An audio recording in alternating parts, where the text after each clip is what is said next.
Hello and welcome to Saturn Day Sabbath.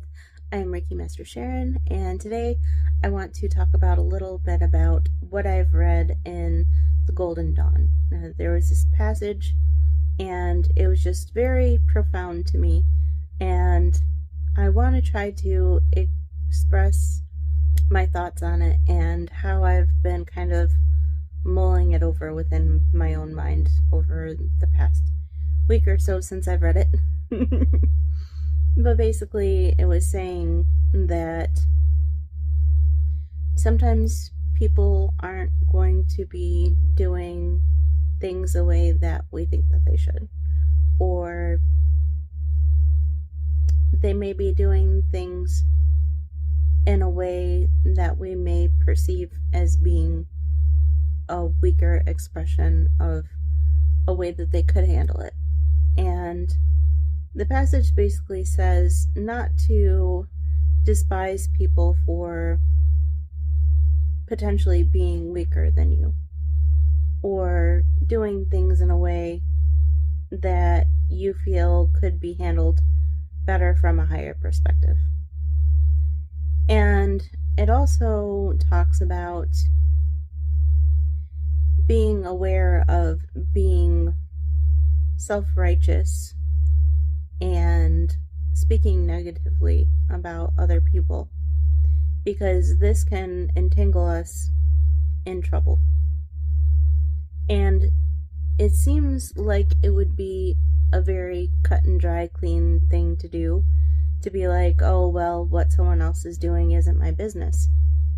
Where it becomes difficult is when what that person is doing is directly affecting you in your life. You kind of get hit with the backlash of the mess of the situation. And in situations like that, it's harder to disconnect from that energy. It's a lot harder not to judge the person who is doing it because it's directly affecting you. But if we can consciously be aware of this and try our best to look at the situation in a way in which we're asking ourselves, if I were in that person's situation, if I had dealt with everything that they have dealt with, if I had been programmed the way that they have been programmed, would I maybe fall into the temptation of doing exactly what they're doing? And if I can say yes, then can I give them grace in that? Not saying that we should actually accept the wrongdoing, but not to condemn the person. It's like when they say hate the sin and not the person, or something like that. You know what I mean? It's very hard. It's challenging to be put into a situation where we know better and we're doing better, and then we see someone else who is very close to us who may not know better yet. And sometimes there is this temptation to tell them what they should do because you've already learned from it. And then before you know it, we're shitting all over ourselves, right? You should be doing this. You should be doing that. Did you try this? Did you try that? You should do this next time. And I know because I just did this. I literally just did this with my dad. I'm not perfect in this either. Okay? But if we can disconnect ourselves and be firm, we can be firm with our boundaries. And if we can calm ourselves enough to ask questions that could potentially lead them to finding a way to make it better. I feel like this is so much easier with people that aren't in our immediate facilities, right? Like people that are kind of like friends but not really part of our everyday life. And if we are outside of the situation enough to where we're not going to be caught in the crossfire, it's a lot easier to be calm and relaxed and ask those questions and allow them to come to their own answers. Give them an opportunity to grow in that. But when it's someone that we love and we know if they continue down that path and something bad happens, we feel drawn into the mix to have to pick up the mess. It's a lot more challenging to slow down and ask the questions that can allow them to be open to new possibilities on their own. And these questions can be so powerful. It can be like, well, did you have your boundaries in place? What are your boundaries? What do you need to feel safe in the situation?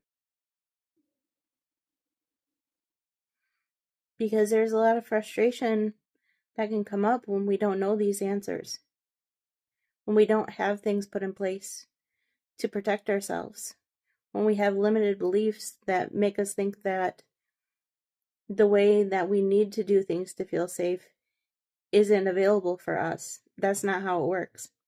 It's not how it works because you've already admitted that that's not how it works. I've seen things work outside of the way things are supposed to work a lot. It happens. So when we can be firm with our boundaries and also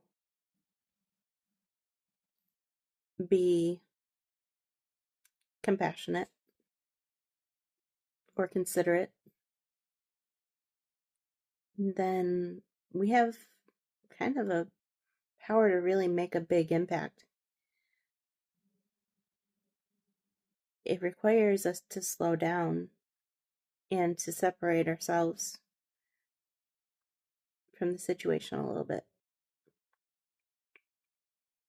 To say, this is where my boundaries are.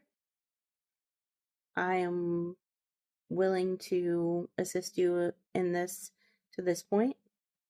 I need this before we continue. If I don't get this, then I guess you can find someone else that is willing to do that without that. And all these things are fine. As long as you are being self-honoring to you and your needs and making sure that your needs are being met, that there is a balanced exchange. But the communication, the way that we communicate with people, communicate things to people, allowing them the space to grow, asking them the questions that sparks the expansion without saying, you should be doing this, you should be doing that, you should. If it were me, I would blah, blah, blah, blah, blah, blah, blah. Because once we get into that energy, most people kind of check out anyway. You might have planted a seed, who knows? But people don't really respond very well to shoulds. What we should be doing. You should be cleaning this. You should do this before this happens. I understand, and sometimes people are like, I understand I should, but I don't know how to. I don't have the energy to right now. You telling me that I should is making it worse.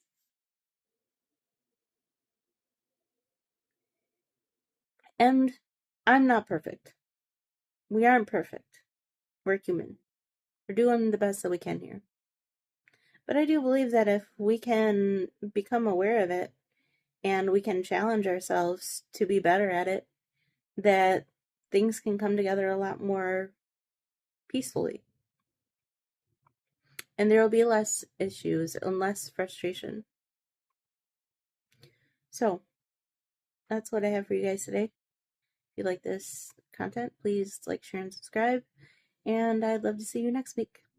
Okay, bye.